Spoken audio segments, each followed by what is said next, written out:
What's up, SVSers? Welcome to another SVS Audiophile Happy Hour road show this week. Am I right, Gary? Roadshow, and you banished me to my hotel room as is your tradition. Why do you always do that, Nick? I want to be. Well, we got VIP guests up in the house, so when we got the VIPs, we want you to have your own special settings so you can have perfect audio, video, and all that. So thank you for allowing us to banish you this one time. And 2 weeks in a row, as many people know, that's right. We had one of our broadcasts last week, and we gave a nice teaser. We're actually out here in sunny Tampa, Florida, for the Florida Audio Expo. We're happy to make our return visit, and here I have the head honcho, the main organizer for the Florida Audio Expo, Bart Andeer. Bart, how are you doing this evening? I'm doing great. Thank you so much. And if you don't know what it's like to be the organizer of one of these shows, you're basically getting pulled in like 75 different directions for weeks leading up to the event. It all culminates in this moment that you're right here, right now. So we're super appreciative that Bart's spending some time with us, and we're not going to keep you too long. Don't worry. I'm told Bart's hair was jet black 3 days ago. Oh my gosh, the word is out.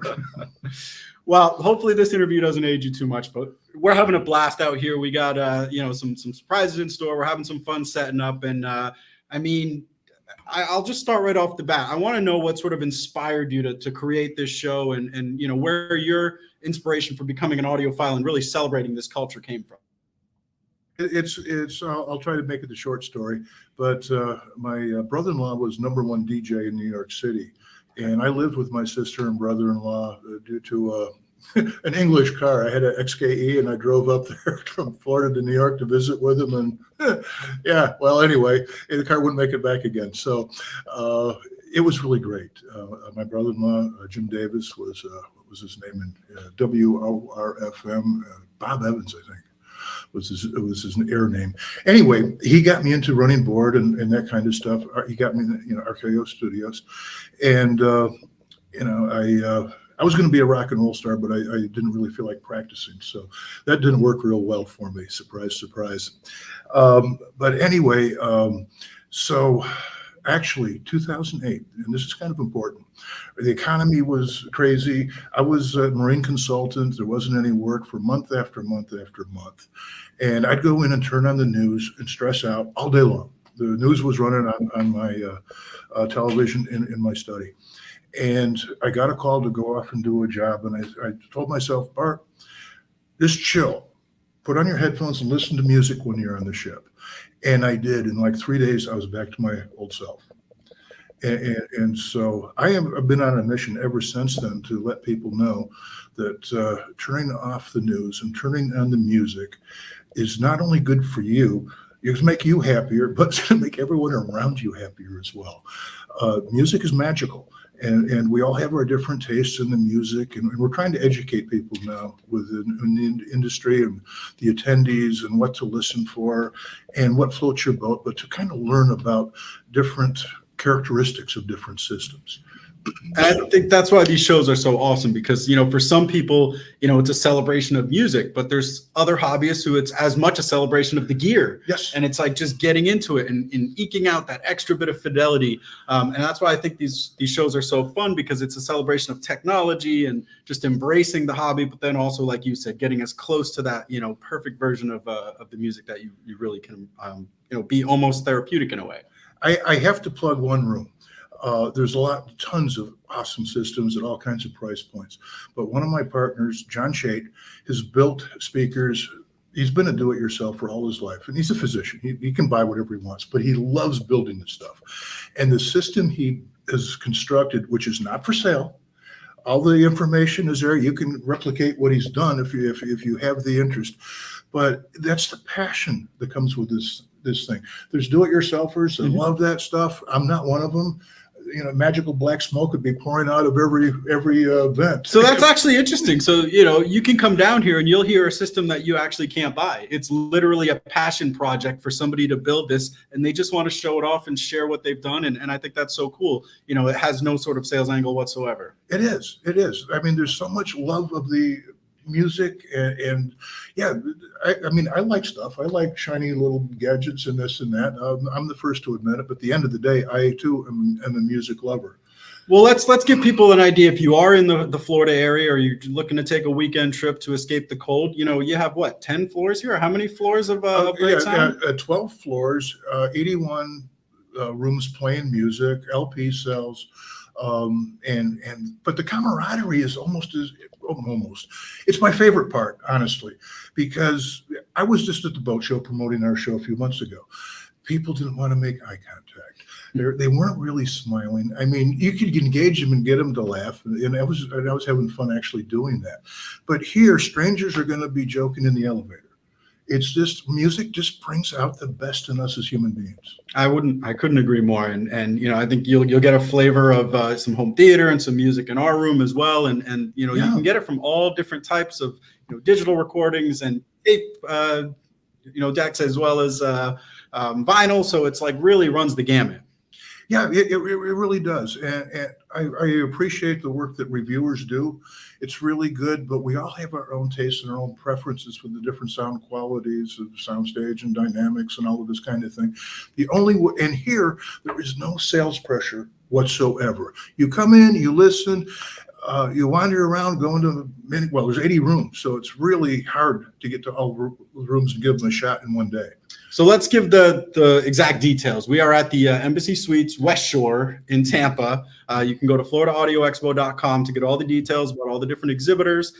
Tonight, actually really exciting. Unfortunately, for you attendees won't be able to see, but shows what kind of guy Bart is. He's doing a live music experience for the folks who are actually exhibiting at the show. What can we expect tonight? Yeah, so it's USF School of Music, part of the jazz ensemble. There'll be 5 musicians playing. I mean, we're kind of community and family oriented, and they've been playing for us every year. And also they'll be playing Friday and Saturday nights until probably 11 or something like that. They start about 6:30. Okay. So yeah, I mean, no, they are great. And it kind of, all the exhibitors come and listen to the live music, and 90% of them are going to be going back up to the room and trying to tweak that last few percentage out of their systems. And that's awesome. I mean, that's what it's about, replicating live music at the end of the day. Well, 2 more quick questions, because I know you got a lot to do. First, why do you feel these kind of shows are important? This is regional. It's in Florida. You obviously have a very healthy audiophile community here. But to what extent is it, extending an olive branch to other people? You mentioned the boat show. Like, why is this show important? Well, again, we're bringing in this year, right now, our ticket sales indicate that 30% are going to be spouses and 12% are going to be college students. Music is important. It doesn't care about religion, race, anything. It's for everybody. And really just making the world a happier place is really my big thing. But where can you go and hear 80 systems playing that are all different and with no sales pressure, no feeling of obligation? I mean, it's a show. Yeah. And we just really have worked hard to make ours as family friendly as possible and a fun, affordable day. Well, that's amazing. You hear that? It's a great date night or great trip for the younger kids to come out and hear some systems that maybe they've never heard music like this before. So well, I love what you said there, because you didn't make it just about the glory of the products. You made it about the experience of loving music, which that totally resonates with me. And we'll talk, I guess we're going to talk a little bit about it from our perspective. I don't want to dominate your time other than to say, I love what you said. I couldn't agree with you more. Thanks. And one of my joys at home is with the surround system and watching music concerts. I just love that. It's awesome. I mean, when I started doing that, I started learning more about different instruments and, identifying them. And so it's educational as well as just really a lot of fun. So I have to ask, we love to ask a lot of our guests this, just because, I think this term that we throw out has gotten sort of stigmatized to some extent, but I don't think it should be. How do you define the word audiophile? That's interesting. I'm not really sure, because I was, in full candor, I was the president of the local audiophile society here, Suncoast Audiophile Society, for probably 4 or 5 years. And there's not one thing. I mean, sometimes we go with the ears versus the gears, mm-hmm. But it doesn't make any difference, because at the end of the day, we all start tapping our toes or bobbing our wizened old heads and enjoying the music. And a lot of times it includes video and surround systems. It doesn't make any difference exactly what's going on, because at the end of the day, we tease each other ruthlessly. I mean, we can be kind of brutal. Mm-hmm. If you've ever watched Top Gear, the UK version with the old Jeremy Clarkson and those guys, the way they abuse each other, yeah, that's pretty much what we do too. It's just part of being a guy, I guess. Yeah. But it's that. But you know what?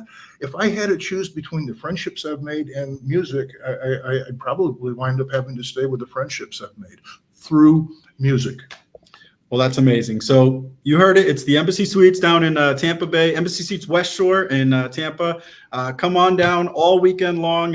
It's, I think, 10 to 6 tomorrow and Saturday, 10 to I think there's like 3-day tickets if you want, or single-day tickets. So you can get all the information from the website. Bart will be there. They have some amazing systems set up, including one right behind us. Yeah, students are free and spouses are free. And students, I don't care if you're 40 going for a PhD, you're a student. There you go. Bring that ID. Well, thank you so much, Bart. Anything else you want to share about the event or anything else before we let you go? No, I'm just really glad to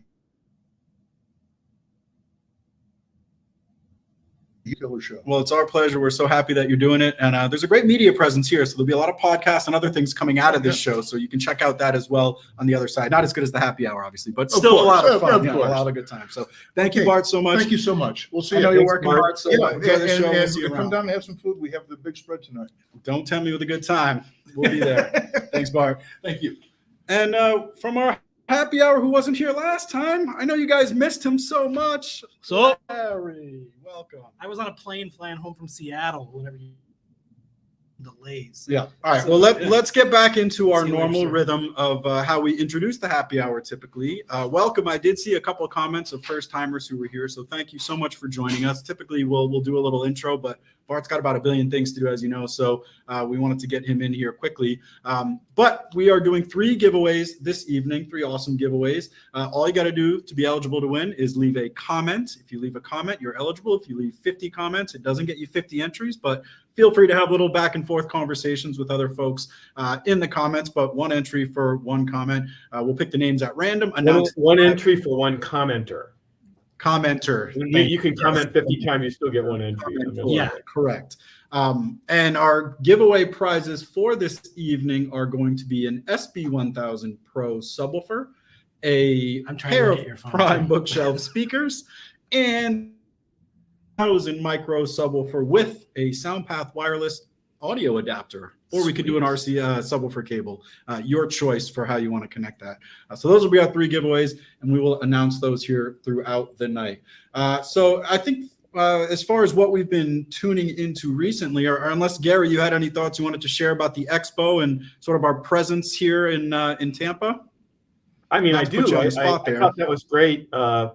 His name is Bart, I think. I'm sorry, I should be taking notes, but I'm not. I thought he said great things, but what I would say is, it's a reminder that to really appreciate these wonderful experiences that we're always talking about, it's great to be in the same physical space and actually experience it. So I would definitely encourage, clearly, it's Thursday night, the show starts tomorrow. I don't think people are going to jump on a plane tonight and get here. But, we're going to be doing these. If you do, I actually found Tampa. I forgot how easy it is to get in and out of Tampa. The airport's super convenient. This hotel is right by the airport. So it's really easy to get in and out. But we're going to be doing stuff like this all year. We have some new products that we're going to be, we'll be teasing them a little bit today, and you can certainly experience them if you come. But we're going to be doing this probably for the next 5-6 months, doing events all around the country, and even as far away as Germany and China. So I would encourage you guys, if you can, get to one of these events. Not necessarily, I hope it's an SVS event or one that we're doing, but it's great to experience these products in person. We lost sight of that a little bit during COVID, and I love recapturing that energy back. Uh-oh. Absolutely. And I did see a couple of questions. We will be at Oxpona in Chicago. That's going to be an easy one to get to. Great location, central U.S., biggest audio show in the domestic United States. So we're very excited to be there. So if you are planning ahead, that will be a good one to see and hear us live. So mark your calendar. Yeah, for if there's ever shows, if I'm out and about and people are going, I wanted to go to CES or CEDIA, and I'm like, well, if you want to go somewhere where you're going to just kind of enjoy yourself and get a chance to see a lot, you come here to Florida or you go to Schaumburg, Illinois, and go to Expona. Those are the two, I think, most fun shows. And then there's another one in Raleigh, North Carolina called Audio Advice Live. Those are the ones that really kind of are more fun for us geeks that love this stuff. So I hope you guys come see us at one of these shows. Absolutely. And well, I think we can go through some content recommendations. And Gary, I was going to maybe throw out a playlist or at least some song suggestions for some new demo content. I'm putting you on the spot here, but we'll get to that after our content recommendations. And you can take it a different direction if you want, but I had something specific in mind. So we'll see how that goes. But let's get to our recommendations first. Larry, I know it's been a few weeks since last year, actually, and you've been probably out and about listening and seeing I've been all things. over, and I got to go to theater a few times too on my travels. So let's see, what about saw Argyle in Dolby Cinema. Big, stupid, dumb fun. Enjoyed that. Poor Things, Saltburn. I've been watching all kinds of stuff. True Detective. I got caught up in that on a plane coming out here today. Started Mr. and Mrs. Smith. So there's a lot I've been watching. There's been a ton of content. So I've been excited for that. The Super Bowl didn't go the way I wanted it to, but ended up being a great game. And so, yeah, I'm just kind of, right now I'm in full Mavs mode. And today spring training starts, so getting my Rangers stuff going too. So, yeah, it's, and I got Creed tickets. There you go. I'm kind of stoked for that because bring it back to the 90s. Coming back into live. So I also been into True Detective. I think I mentioned it last week, super into that. And I watched Wonka with the family, which I thought was a great visual display. I thought the audio was good. It wasn't like, you know, as mind-blowing as I kind of hoped it would be. I thought it would be like really sort of like immersive in a way that was, you know, I don't know, psychedelic kind of in a certain way, but it was great. It was a good family movie, so I would recommend it if you got some younger kids. And then I love the Super Bowl too. I was mentioning this to you. We had about 5 or 8 kids between the ages of 3 and 9 at my house, and at the halftime show, they all took their shirts off and had a dance party. And then Usher took his shirt off, and then they were all like validated and acting. Then they were even cooler. I know, and so I was just like, that to me was probably just like the most hysterical and fun part of the Super Bowl, because whatever, there was so much energy and excitement, and it was a pretty good game. I know. It didn't turn out the way you wanted, but you know, there were some good commercials, and so everyone was happy at my house. Are you a Dunk King? I mean, you live in that area, so yeah, that was definitely a crowd favorite. But Gary, what do you got? Any? I know we just did this last week, but you got any recommendations? Well, I was going to complain about the sound of the Super Bowl. I find this every time that when CBS does it, it doesn't sound as good, and I don't want to be mean or, you know, like this nerdy guy, but we did have a bunch of people over. We were in my theater. The theater was tuned to the nines. It was really sounding amazing until the actual Super Bowl came on. And Fox is next year, and Fox usually does a really good job with the sound. So I thought it was fun watching the Chiefs pull that out. I really was in the first half. I was wondering who wanted to lose more. It kind of felt like, but. Ended up being a phenomenal game, and we got to see Taylor Swift 8 times. They had nothing wrong with felt that. like more. Nothing against that. You know, I actually do have you know, I don't have all this free time like you two do to watch all these TV shows. I have this job that's very demanding. No, I'm kidding. But I did forget about one that I mentioned when I was talking about stuff I was watching. Have you guys seen The Brothers Sun from the Netflix? Not yet. I've downloaded it to watch. It is great. It's really funny, and it's got all this martial arts. And I haven't gotten through. I think I'm only up to like the 3rd episode. I thought it's great. It sounds great. It's in full Dolby Atmos.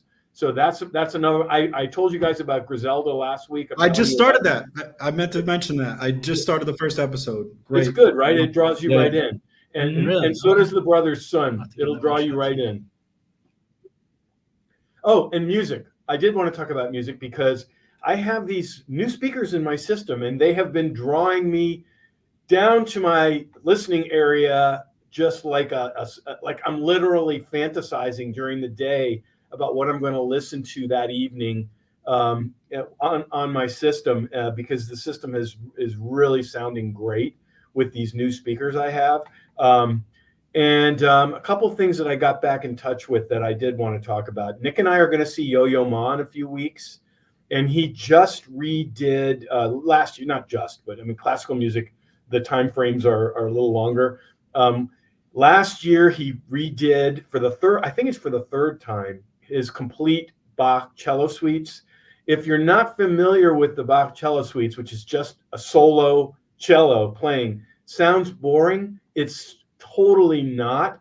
And it's also a great introduction to classical music and sounds really, really good. But because it's one instrument, you can follow it and understand what's going on. And to me, it's a great entry point for classical music. And Nick and I are going to see Yo-Yo Ma together in a couple of weeks in Washington, thanks to the Washington Performing Arts performance that Nick and I both are involved with. And the other thing I've gotten in touch with are some recordings that I absolutely adore that I had forgotten about. Radiohead in Rainbows, one of the best sounding, what I would call modern era recordings. It sounds awesome.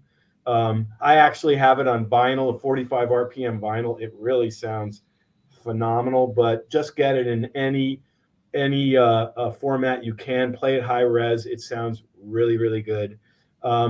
And then the other one, I was talking to the guys at CES, our team, and I said, and they're asking me what they were playing this Led Zeppelin song played by someone else, and I was saying this is such such a buzzkill. I'm just like, why would you listen to this instead of the real one by Led Zeppelin? So I was getting back in touch with my Led Zeppelin, and I am going to say Houses of the Holy. That's one that's recorded really, really good, and it's some of their best music. And my go-to demo with my system lately has been No Quarter. It sounds amazing. So those are a couple of things I would recommend. So the Yo-Yo Ma concert, that's at the Kennedy Center, right? And isn't that renowned for being one of the best sounding venues? Because that's one of the things I'm excited about most, is just being in such an acoustically perfect sort of place to actually hear a concert. Well, there's actually a backstory to that. When it first opened, the Kennedy Center, it was criticized for being a little bit too dry sounding, meaning it didn't have that concert hall sort of warmth that you get, like Carnegie Hall is known for example. And they fixed it. They literally fixed it. So I do think it's a phenomenal sounding concert hall. But Nick, where you're sitting, it won't matter because you have really good seats, buddy. And so you're going to be right there with Yo-Yo Ma. It wouldn't matter if you were seeing him in FedEx Field, which is where the Commanders play. It would be okay because you're going to be that close. Ooh, well, that makes it even more. Evening is an SB 1000 Pro subwoofer, and the person getting a new subwoofer tonight is Chris Radney. Chris Radney, congratulations. We got you covered with a new subwoofer coming your way. New toys. All right. So, Gary, I had a lot of fun last week with Glendon when we did the whole live music thing. And people are saying I'm not seeing the comments. There's some comment people are requesting. I'm not sure what it is. I hope I'm not walking into a sawmill here, but they're like, Gary, you're not responding. And I'm like looking and I'm not seeing There's so many. Whoever is saying that, I want you to know I'm not avoiding you. I just didn't see it. They go by at about 3,000 miles an hour. Yeah, I know we're getting like literally hundreds of comments a minute, and I'm trying to keep Facebook, up. YouTube, and I'm not dodging whatever you're asking. They're all mixed together. Well, I thought we had a lot of fun last week asking people about their favorite live concert. What speaker? They're SVS speakers. Is that the question? They're of course. Oh yeah, that's what it is. Yes. Is that your question? I thought we addressed the elephant in the room. Maybe not clearly enough. Maybe. So if you come to Florida, you'll be able to see and hear something that nobody has ever seen or heard from SVS before outside of a trade show in Las Vegas. This is the first time anyone that is not in the tech industry will be able to experience these mystery products that aren't really a mystery.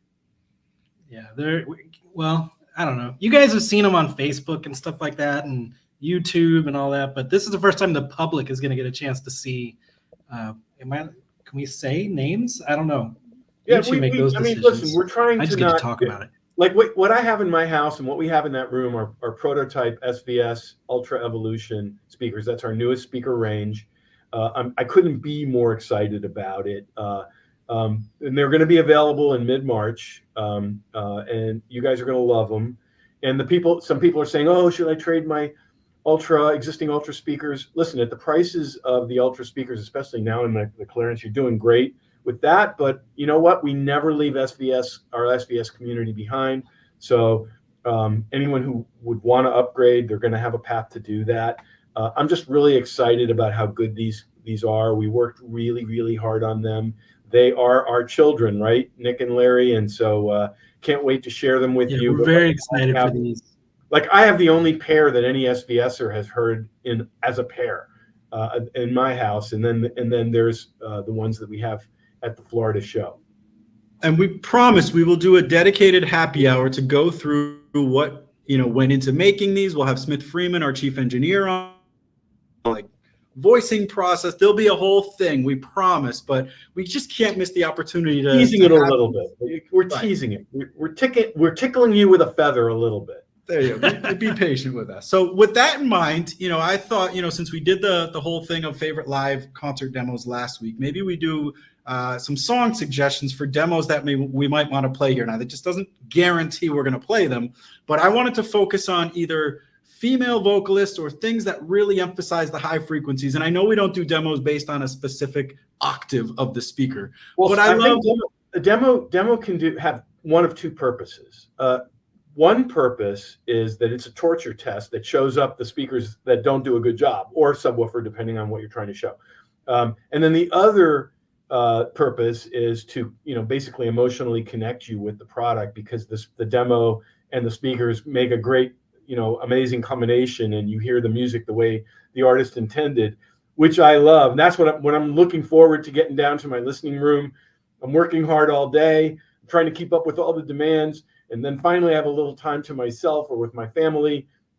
That's what I'm looking forward to. I'm looking forward to experiencing the music the way the artist intended, and that's what a great system should do. But there's others that are sort of almost like torture test, and you hear it on the wrong system and they don't sound good. And we do use those. We have those kind as well. So you tell me, Nick, if you're telling me a genre or a type of thing, which is going to almost always connect you with this, and which is one that's just a terrible torture test.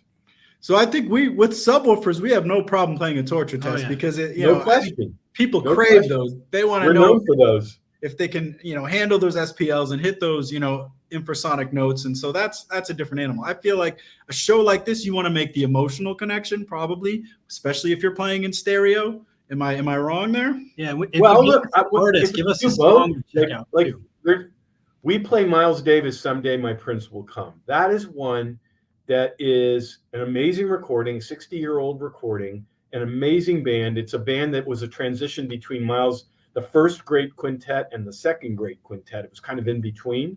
And it's absolutely extraordinary recording. It consists, especially it's 60 years ago. It's Friday. Yesterday was Thursday. Tomorrow was Saturday. Yeah, sorry, no Rebecca Black. That one's getting the axe. But all right. Well, I see lots of great suggestions. I'm going to go through here, and we might have to do a morning listening session with some of these jams. But thank you, everybody. If you keep leaving them, this will be one of your entry into the giveaways this evening. But I'm seeing lots of is doing exactly what I hoped it would, because you know what, I think it's exciting to explore new music, especially when you have phenomenal speakers to do it on. Well, I think we can jump right into some Q&A, since we didn't really get to it last week. Are you cool with that, Gary? Absolutely. Did you guys lose me for a second? I'm just curious. Well, I think you got a little lag there. Yeah, try that again. Okay, that's what I was wondering. Okay, so I thought I had the good internet connection and you guys didn't. Apparently it's the other way around. Well, we're all in a hotel, so either way, we're all in hotel internet. So please forgive us, SVS community. Yep, that's one of the joys of being on the road. So the first question we had came from Raul, and it's about Prime Wireless Pro, and he wants to know: is there a best way in terms of getting the best fidelity to connect to it? Wireless, HDMI, optical? Does it matter at all in terms of getting the best sound quality possible out of Prime Wireless Pro? Well, any of those, as long as it's getting a full range signal, like one of the special things about Prime Wireless Pro is whether it's the Soundbase or it's the Prime Wireless Pro speakers, is they can do full high res over Wi-Fi, which some products claim it and don't do it. Some products don't even bother to claim it, and some products are just Bluetooth, and so they're not even CD quality.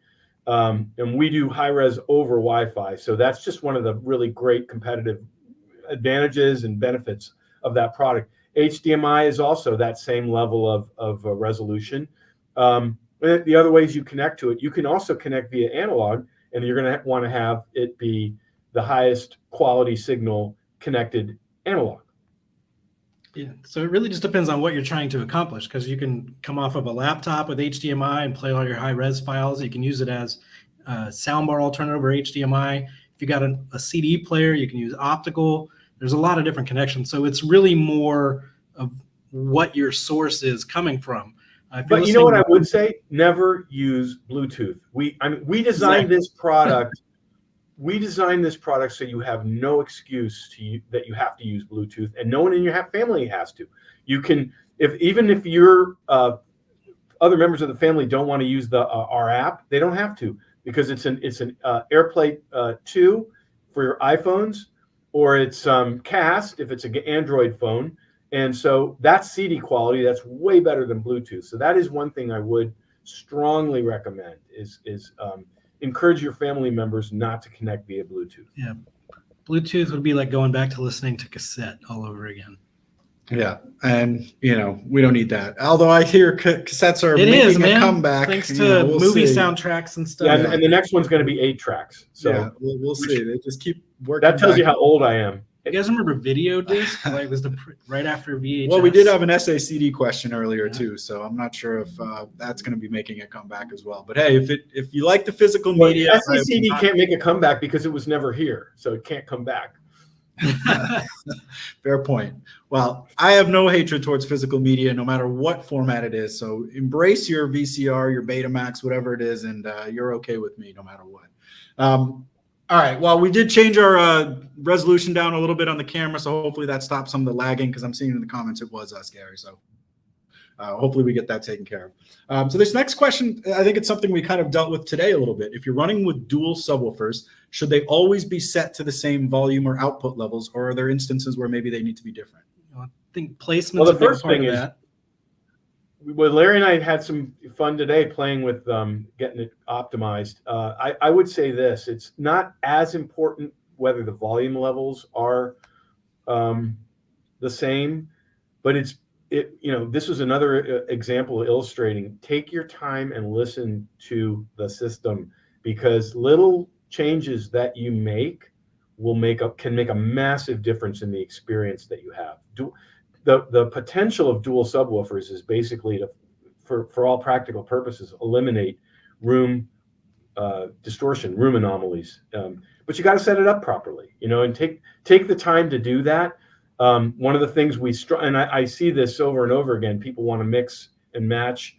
I know I'm a broken record saying it over and over again. Don't mix and match different brands. Don't mix and match ported with sealed subwoofers. It's a mistake, because it ends up, you lose the benefits of either one. You lose the benefits of having ported, and you lose the benefits of having sealed. So whatever you do, try to keep it the same with the two subwoofers that you have, as close to exactly the same as you can. So next question has to do with amplification for speakers. And this person wants to know, is there really a difference in sound quality between Class A and Class D? And, what do you actually perceive in terms of, getting a better quality amplifier out of your speakers? And, I would also say the type of speakers. So the person is asking which is the best way, Class A, Class D, and then, of course, Class AB is what most amplifiers are. First of all, those distinctions used to really matter a lot. And in other words, digital amplifiers really didn't, which is Class D, didn't sound very good. And then, Class AB amplifiers were sort of this well-engineered compromise between what you really wanted, which was Class A. Class A amplifiers essentially are on full power, full output at all times, and so supposedly they're the best way. Well, the reality is we've come a long way as a space, and Class A, B amplifiers, I think, are phenomenal when they're well engineered. They're not always well engineered, but when they are. And the really up and comer are Class D amplifiers. They have become surprisingly good. Class D amplifiers can be very expensive. You can look it up in Stereophile recommended components, and you will see some extremely expensive digital amplifiers, which is hard for me to fathom in some ways. Our subwoofers are all Class D amplifiers, but the main reason why you do that in the subwoofer is that they don't generate much heat. And we found developed a compromise for Class D amplifiers. One of the known weaknesses is that they don't necessarily have as much kind of guts and current output as A, B, and A amplifiers.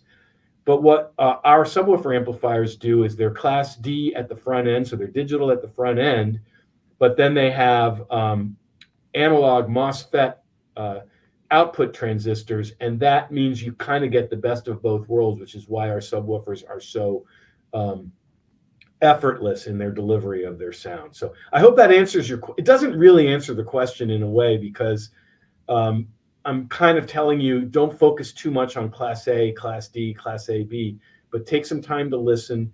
And if you can't listen to all of them, then read reviews, because each type of amplifier has great performers and not so great performers. Yeah, and there is a sub question to that I'm seeing here. Somebody's asking about different brands of products. Like if you look at brand A of receiver versus brand Y or D or whatever, do they sound different? And each receiver brand, I believe, has kind of their own unique sound profile. So if you get a chance and you're trying to really listen to that, get into a retail store. It's got a switching room, and listen to the way the sound changes between particular brands. Because there's some brands that I really love their sound, and others that I think maybe add a little bit too much. You get to spend a lot of time in these stores comparing stuff. So I bet you have a lot of insights on that. Yeah. And I won't call any particular brands out, but there's reasons we use particular brands too. Because we like their sound profiles. So this is a question from Eric. He asks, can you get large, loud sound out of a smaller woofer diameter speaker? And I think there's an old rhyme that I think you guys probably know what I'm going to say. There's no replacement for displacement. And I don't think it's necessarily that simple, because driver technology. What? This is amazing. I like that. You've been learning. Once in a while. So, obviously a larger woofer, larger mid-range driver, they're going to move more air. They're going to give you louder, bigger sound, if that's truly what you're after. It doesn't mean it's more refined. It doesn't mean it's going to be more accurate or have better clarity or be more transparent or any of those audiophile terms. But a big speaker with big drivers, or a big subwoofer with big drivers, will move more air, so it will play loud and allow you to get big sound. Well, and one corollary to that, important too, though. Yeah, there's a corollary to that, because especially in designing speakers, you always want to have a refined and accurate sound. Like SVS, one of our beliefs and hallmarks in our design strategy is that you don't have to choose between refined, accurate musical sound and dynamic, exciting, low frequency extension, those kind of things. That said, I totally agree with everything you just said, Nick. And a speaker is it's a transducer. It changes electrical energy into mechanical energy, and that mechanical energy is moving air. The part of the frequency range that requires the most air, I'm sure you guys know, is bass. And so when a person is asking you, does a subwoofer need to have a large driver in order to be a great subwoofer? Well, in order to be a great subwoofer, it needs to be engineered well. It needs to have uncompromised build quality. It needs to have reference performance, but it also needs to be able to move the necessary air to create the bass. So and I didn't really answer the question, because it was, can you get that big sound out of a very small speaker? So, here at the show, you'll see these speakers that are like maybe 4 inches wide, and they have like 100 tweeters on them, and it's insane. And I think generally those are paired with a subwoofer or two. Yeah, and then like if you look through our lineup, if you look at the satellite versus the bookshelf, there is obviously a step up in output, frequency, and all that as well. But if you do have smaller speakers, maybe they're a small satellite size speaker, adding a small subwoofer to any speaker will make all of them sound better, because what it'll do, allow you to adjust maybe the frequency level crossover to the speakers, and then let the subwoofer kind of do more of the work. And what you'll find is you'll have a more larger room filling sound. It's more lifelike, it's more immersive. And it's, as Gary said, I go into stores year round. I probably visit 1,000 retail stores throughout the year. And part of the demos we do in the store is showing a difference, what happens, whether it's a $30,000 pair of speakers or a $200 pair of bookshelves with and without a subwoofer. And just showing what can happen when you go from large to small on speakers, on a receiver, and just small things. And that's all things that our customer service team can help out with. These broadcasts we try to do. And it's kind of fun just geeking it out and figuring it out on your own too. Well, and we also, I will say, the broadcast is not about, well, we try not to make it about our brand. We try to make it about just great sound and how to get there, irrespective of the brand that you choose. But we do advocate design strategies. We do advocate, hey, there are ways to do this right, and there are ways to do this not as well. And we'll give you that information. Then it's up to you to apply it. And guess what? You were blessed with probably the best audio measuring device ever created, which is the human ear. So you have the tools to figure it out, and we'll tell you the things to. What I try to do whenever I'm explaining is tell you the things to listen for. So we're up for another giveaway, and just so happens we're giving away a pair of Prime bookshelf speakers, and the winner of those fabulous bookshelf speakers is Bantam Ben. Congratulations, you got a pair of bookshelf speakers. That's a cool name coming too. your way. Bantam Ben. Sounds like a superhero. So this is an interesting one. I don't know how you're gonna perceive it, Gary, but Eric is asking, how does SVS quantify the sonic differences, when we make a new speaker series, like versus the old one? Quantify, I guess, means in terms of like measurement and things like that. And I don't know if you want to get into secret sauce, but it's an interesting question. I have no problem explaining it, but I don't know if we have all the total amount of time it would take, but let me say 90 seconds. There you go. Yeah. Clock is ticking. It's a very exhaustive process. It's a process of, and we talked about this last week, so I don't want to repeat too much, but it's a process of measuring in an anechoic environment, which is basically as perfect of a physical environment as we can create, as minimal reflections, and you're really only hearing the speaker.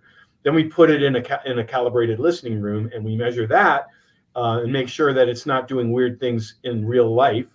And then we sit and listen. But the person asking the question is also asking, what do you listen against? And that is a really good question. We listen to speakers of other brands that we like, and we listen to our own speakers, and we listen just to listen with recordings that we know are easy to mess up, which is why I was talking about the torture test. We have recordings where we know if the speaker is not, if we know certain speakers will not do the job correctly because of certain deficiencies, and we use those recordings to make sure we don't have those deficiencies.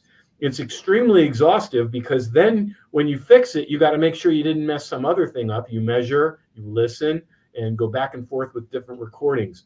But the specific question, what do you measure against? Yes, we measure against other SVS speakers.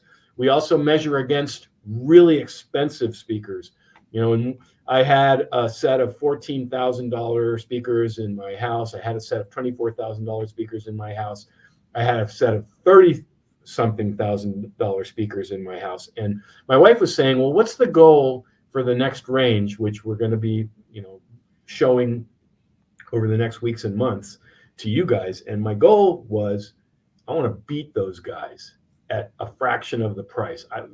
She's like, why do you have these in here? Because we want to beat them.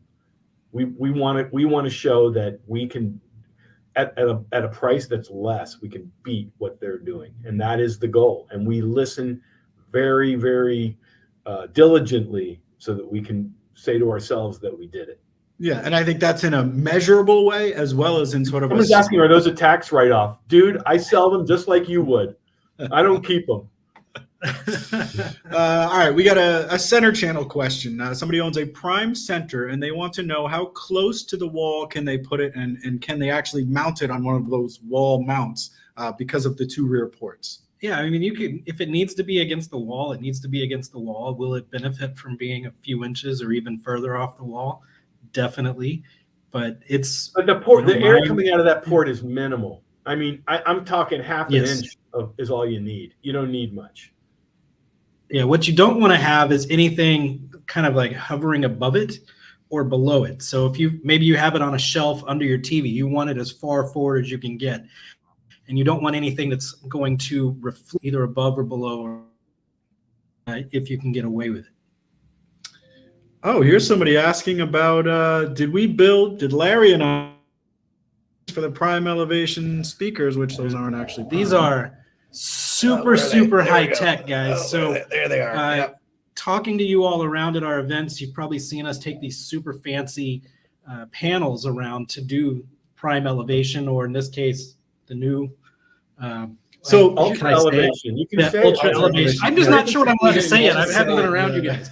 No one's listening. Yeah. It's fine. So essentially, what these are, they're 1x6s that you go pick up at Home Depot, and we've got them to where they fold into a hinge so we can travel with easier, them. yeah. And you just have the mount up there. But I have run into numerous people that have found us at these events, and where you can't run speaker wire through a wall, or you're not allowed to mount in your home or apartment because you're renting, are going to Home Depot, buying a 1x6 or a 1x8 or whatever, and then cut a wired channel in the back of this, and then use some heavy duty 3M tape to stick it to a wall, and then paint it to match, and boom, you've got wall mounted speakers without tearing up your walls.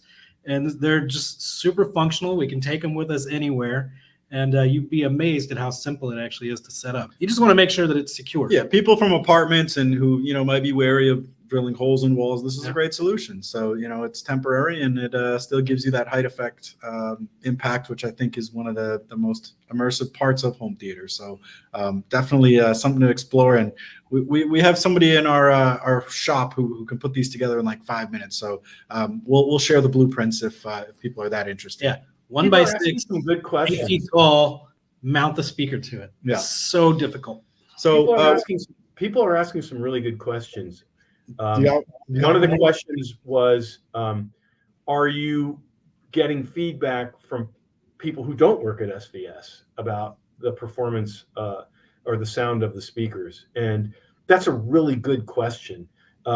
First of all, on anything that has a user interface, meaning a user experience, a passive full range speaker, which is what Ultra Evolution is, what Ultra Series are, and Prime Series, those are, there's not really a user experience to speak of. You just you plug in the wires and they're good to go. But all our products that plug into the wall, Prime Wireless Pro, and all our subwoofers, they all have a user experience aspect to them. And so we do seed them to people who are not technical, to make sure that it's a positive experience for those people. As far as the sound quality, absolutely, we solicit feedback, especially when we're working in our factories, and we get people who are don't necessarily work for our company but have expertise. We're constantly soliciting feedback about what they're hearing and what they think. The one thing I would say is, in order to evaluate a single speaker playing alone in a room, which is how you voice a speaker, it's very tedious. It's very boring. I have a feeling I'm one of the few CEOs of a speaker company that actually spends time doing that. You kind of have to know what to listen for. So just a person off the street, or your neighbor, your Aunt Tilly, they're not going to really be able to give feedback that's useful. We do try to solicit expert opinions from outside of SVS, though, for sure. Yeah, and at CES, when we showed this stuff for the first time, it's really an event for us to interact with dealers and industry people. And to say that the response from our dealer partners and people that are wanting to work with us was extremely positive, I think would be an understatement. And I think you saw that from some of the accolades and awards and stuff that came from it too, from industry people. So I can't wait for you all to get a chance to I really am trying to be careful with what I say because I don't know what I'm allowed to say. But I can't wait for these, and I think you all are going to be blown away by what we have coming. That is a very good comment, though, Larry, because we do play these prototypes and advanced products for dealers, and the most jaded, cynical people on the planet are audio store dealers. They are, and they just want to pick at you and tell you things that they're noticing that are negative. So when you have one of these jaded people and their eyes are popping out of their head and they're excited with what they're hearing, you know you did something well. So I did see somebody asking about Ed, and I meant to address this earlier. He's back home. He's recovering. He wasn't quite feeling up for it. He's good during the day. In the mornings, he gets a little fatigued later in the evening. So we're going to give him another couple of weeks to recover. But Ed will be back in full swing, doing the lightning round sound experts thing very soon. So thank you for keeping him in your thoughts. Probably listening right now, and we're definitely thinking about him. Ed's okay. Ed's doing well. He actually, we were on the phone with him today, working through some technical He promises a dance for everyone when he comes back. Is that right? Oh, to show how spry he is and stuff too. So wonderful. All right, we have a question here from the great Sunshine State, Florida. User's name is Dumpwater Florida. He's asking. He's curious about mixing vintage Pro speakers with SVS subwoofers. These are speakers that already have 15-inch woofers. Is this something that can be done seamlessly, mixing these vintage Pro speakers with SVS subs? Sure. Yeah, because a subwoofer has a different job than a Pro speaker. And so I almost guarantee, now it may be that some of our subwoofers are going to add less to that experience than others. Like you might need to go kind of up in the range in order to really get the full benefit. But a full range speaker is never going to fully replace the need for a subwoofer. Obviously, partially it depends on what you want to experience, but you kind of have to listen for yourselves. I mean, I don't want to be like, oh yeah, I have a kid to put through college, so please, get an SVS subwoofer and stick it on there. But very likely a subwoofer will add to that experience. And this is a conversation I have with people when I'm in our stores and we're doing training and stuff. Is we can go and listen to a pair of beautiful, amazing flagship $30,000, $40,000 speakers or some powered monitor, whatever. And they may have this range that they say they can do. And you can get in there and listen to them. And you're like, man, where's the bass? Where's this output? Why am I not getting what I experience? Oh, did we lose internet? There we go. Okay. The other point is, and this is actually a very important point. The reason Pro speakers have larger drivers, in most cases, if it's a full range Pro speaker, the reason is so it can play loud, not so that it can go deep. And those are things you engineer into it. In other words, we engineer something like Prime Wireless Pro to create an experience that's very surprising for a small package. The trade-off is maybe you wouldn't be able to play them insanely loud because we're trying to create a full range experience. Pro speakers, when they have those large drivers, they're not necessarily there to go deep. They're there because in a sound reinforcement environment, you need the speaker to play loud.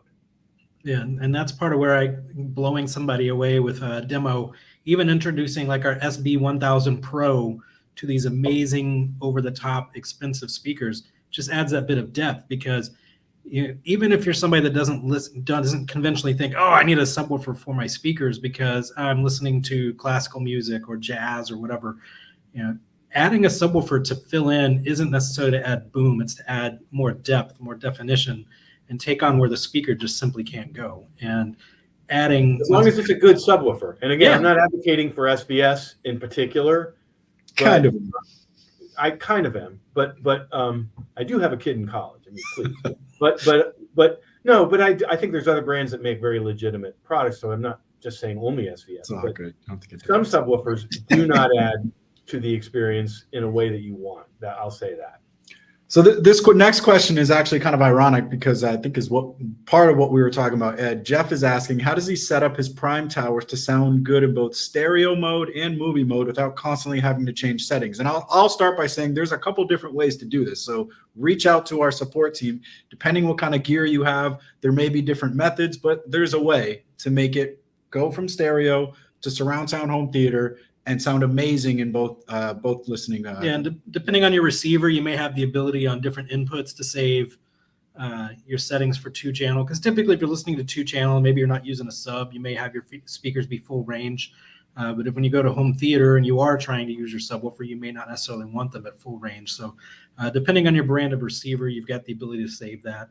Well, and you know, I mean, if you're fortunate to have a little bit of a more flexible budget, you could do what we did in this room that your guys are in, which is and what I have in my setup.